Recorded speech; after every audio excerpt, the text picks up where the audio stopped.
আসসালামু আলাইকুম। Advanced learning academy math and ইংলিশের পক্ষ থেকে তোমাদের সবাইকে জানাই অনেক অনেক শুভেচ্ছা। আশা করি তোমরা সবাই অনেক ভালো আছো।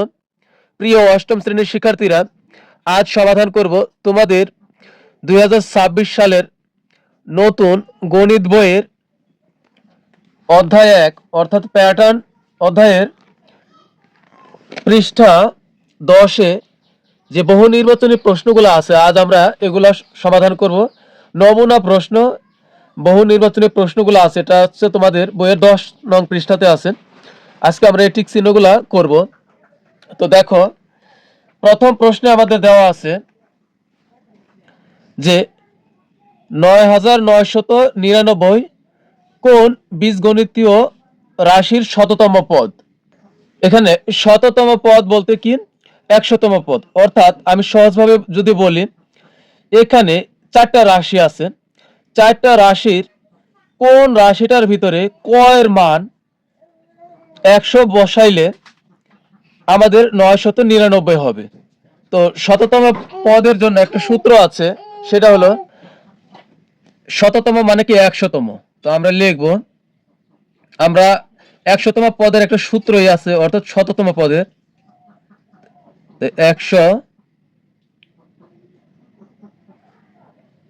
100তম পদ। এখানে আমরা শ কেটে দিব। 100তম পদের 100তম পদ সমান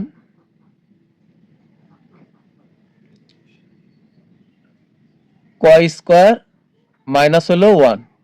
এটা হলো 100তম পদ সমান, এটা সূত্র। তো আমরা ক এর মান যদি 100 বসাই এখানে, তাহলে কত হবে? আর বিয়োগ হলো 1। 100-এর উপর স্কয়ার মানে কত হয়? দুইটা 100 যদি আমরা পাশাপাশি গুণ করি, তাহলে হবে 10,000। 10,000 আর বিয়োগ 1। তো 10,000 থেকে যদি আমরা 1 বিয়োগ করি, তাহলে হবে 9,999। তাহলে এখানে এই ক স্কয়ার বিয়োগ 1, এটাই হবে আমাদের উত্তর। তো এটা আছে আমাদের ঘ নঙে, অর্থাৎ এখানে 4টা রাশির ভিতরে শুধুমাত্র ক স্কয়ার মাইনাস 1 এই রাশিটার ভিতরে যদি আমরা ক এর মান 100 বসাই, তাহলেই 9,999 হয়। তা আমাদের উত্তর হবে কিন্তু ঘ নং। এরপর আমরা সমাধান করব হলো 2 নং প্রশ্নের।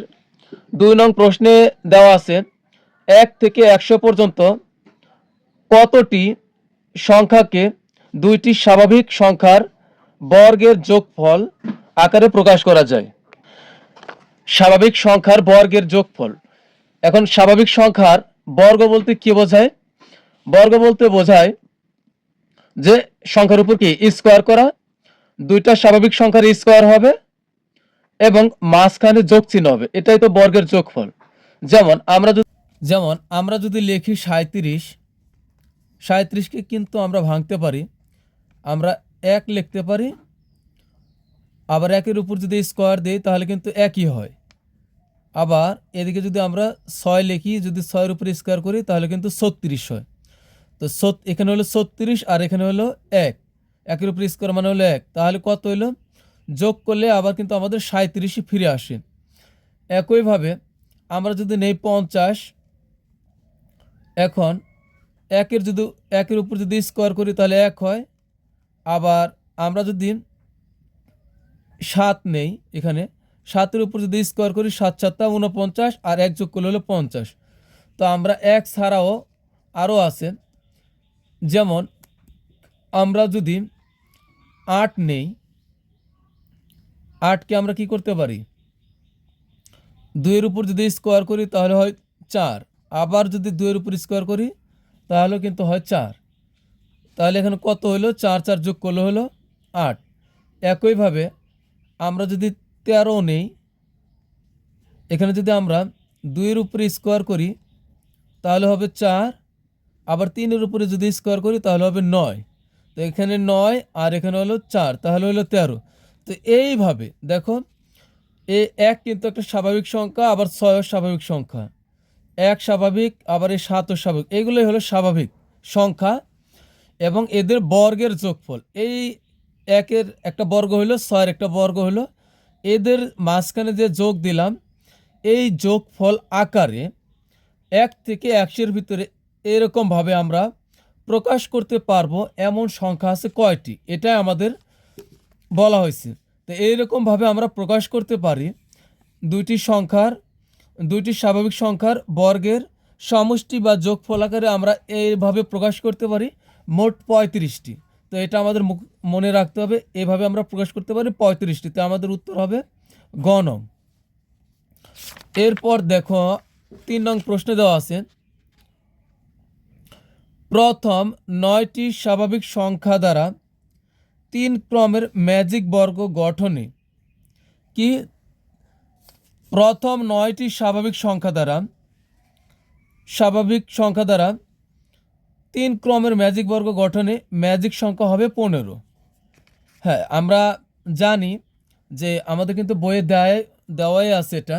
ম্যাজিক বর্গ গঠনে কি করতে হয়, যে আমাদের 4 কোণাতে কী হবে, জোড় সংখ্যাগুলো বসাইতে হবে। তো আমরা যদি এখানে 4 কোণায় জোড়গুলো বসাই, 2, 4, 6, 8 যদি বসাই, আর আমরা এই বাকি ঘরগুলোতে আমরা বিজোড় সংখ্যা বসাবো, আর এর জন্য মাঝখানে আমাদের কত বসাইতে হবে, এই মাঝখানে বসাইতে হবে 5। তো এখন 6 আর 2 কত হয়, 8। তো এখানে কিন্তু একটা বেজোড় বসতেছে, তাহলে কিন্তু হবে 7। তাহলে কত হলো, 6 2 8, 8 আর 7 হলো 15। আবার এখানে 8 আর 6 হলো 14, তো শর্ট পরে কত, 1, তাহলে হচ্ছে 15। তারপরে এখানে 7 5 12, আর এখানে এদিক দিয়েও 15 হবে, এজন্য এখানে বসতেছে অটোমেটিক্যালি বসতেছে হলো 3। এরপর এখানে আমাদের কত বসতেছে, 4 2 6, 9 6 15, তো এখানে হচ্ছে 9। তো ম্যাজিক সংখ্যা বলতে কি বোঝানো হয়েছে, যে সব দিক দিয়ে যোগ করলে, এদিক দিয়েও যোগ করলে 15, এদিক দিয়েও, আবার এদিক দিয়ে, যেদিক দিয়ে কেন আমরা এভাবেও যদি যোগ করি আমাদের 15 হবে। এটাই হলো কি ম্যাজিক সংখ্যা। তো আমাদের ম্যাজিক সংখ্যা হবে 15, এটা কিন্তু সঠিক কথা। এরপরে হবে কেন্দ্রের ছোট বর্গক্ষেত্রে যে কেন্দ্র আছে, কেন্দ্র বলতে এখানে কিন্তু মিডিল, মানে মাঝখানের যে স্থানটা আছে, এই সবার মাঝখানে, এটা হলো কেন্দ্র। তো এখানে কেন্দ্র হবে 5। তো এটা কিন্তু আসলে অঙ্কের নিয়মে এখানে মাঝখানে 5ই বসাইতে হবে, তাছাড়া কিন্তু কোনো ক্রমে 15 সব দিক দিয়ে মিলবে না। তো এটা হবে কিন্তু 5। তো এটাও ঠিক আছে, তার মানে আমাদের এই 1ও সঠিক, এই 2ও সঠিক। এখন বলছে 3 নঙ্গে দেওয়া আছে যে ক্ষুদ্র বর্গ ক্ষেত্রগুলোতে 1 থেকে 15 পর্যন্ত ক্রমিক স্বাভাবিক সংখ্যা বসানো থাকে। মানে বলছে ক্ষুদ্র, এই যে এগুলো কিন্তু প্রত্যেকটা বর্গক্ষেত্র, এই বর্গক্ষেত্রগুলোতে 1 থেকে 15 পর্যন্ত ক্রমিক, মানে কি ধারাবাহিকভাবে 1-এর থেকে শুরু হবে, 15 পর্যন্ত সংখ্যাগুলো থাকবে। তো এটা তো একটা মিথ্যা কথা, কারণ হলো এখানে ঘরই আছে আমাদের 9টা, তা আমরা 15 পর্যন্ত সংখ্যা কিভাবে বসাইতে পারবো, এটা কিন্তু সম্ভব নয়। তো আমাদের কিন্তু তাহলে এই 3 নং কিন্তু সঠিক নয়। তাহলে আমাদের হলো 2 নং, 1 আর 2 সঠিক। তা আমরা টিক চিহ্ন দিব হলো 1 আর 2-এ। তা আমরা আমাদের সঠিক উত্তর হবে 1 ও 2। এরপরে বলছেন নিচের উদ্দীপকের আলোকে 4 ও 5 নম্বর প্রশ্নের উত্তর দাও। তো এখানে কিন্তু একটা ম্যাজিক বর্গ দেওয়া আছে।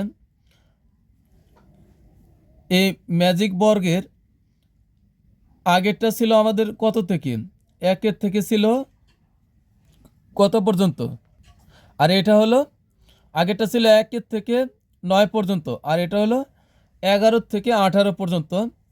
এটা একটা ম্যাজিক বর্গ পূর্বেরটার মতোই।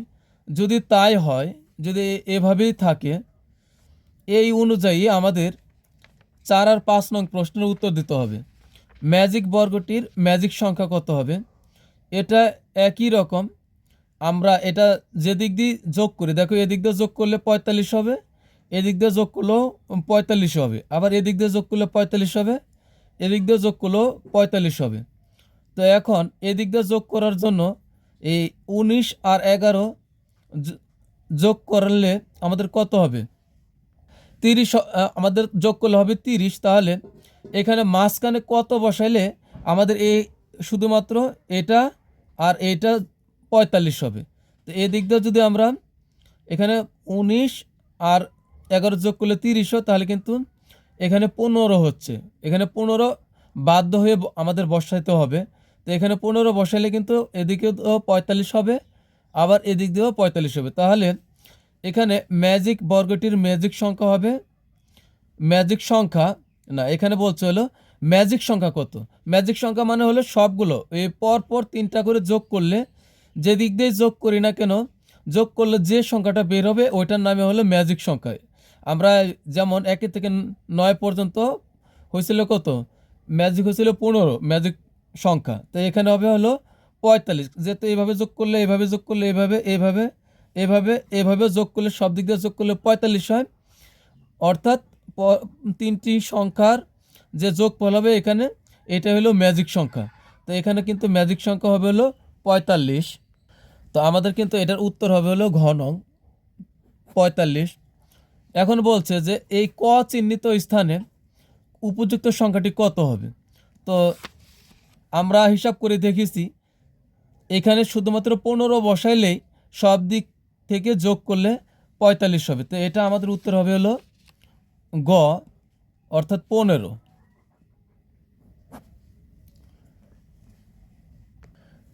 তো প্রিয় শিক্ষার্থীরা, আমাদের সবগুলা প্রশ্নের সমাধান হয়ে গেল। আগামী পর্বে আমরা যে সৃজনশীল আছে, এখানে দেখো সৃজনশীল প্রশ্ন আছে 6 নং থেকে শুরু করে 6, 7 আছে, আবার সংক্ষিপ্ত প্রশ্নও আছে। আমরা সেগুলো সমাধান করব। তো তোমাদের কাছে বলে রাখি, তোমরা যারা এখনও চ্যানেলটা সাবস্ক্রাইব করো নাই, অবশ্যই তোমরা চ্যানেলটা সাবস্ক্রাইব করবে। আর যারা ইতিমধ্যে চ্যানেলটি সাবস্ক্রাইব করেছো তাদেরকে জানাই অনেক অনেক শুভেচ্ছা। তো প্রিয় শিক্ষার্থীরা, আমি কিন্তু এই প্যাটার্ন এই 2026 সালের এই অধ্যায়ের উপর কিন্তু আমি একটা এই 1 থেকে যে 6 পর্যন্ত প্রশ্নগুলো আছে এর উপরে কিন্তু আমি একটা ভিডিও আপলোড করেছি, সেটা তোমরা দেখে আসতে পারো ভালো লাগলে। তো অবশ্যই ভালো লাগলে পরবর্তী ক্লাসটি দেখবে। পরবর্তী ক্লাস দেখার আমন্ত্রণ জানিয়ে এবং তোমাদের সুস্বাস্থ্য কামনা করে আজকের মতো বিদায় নিচ্ছি। আল্লাহ হাফেজ।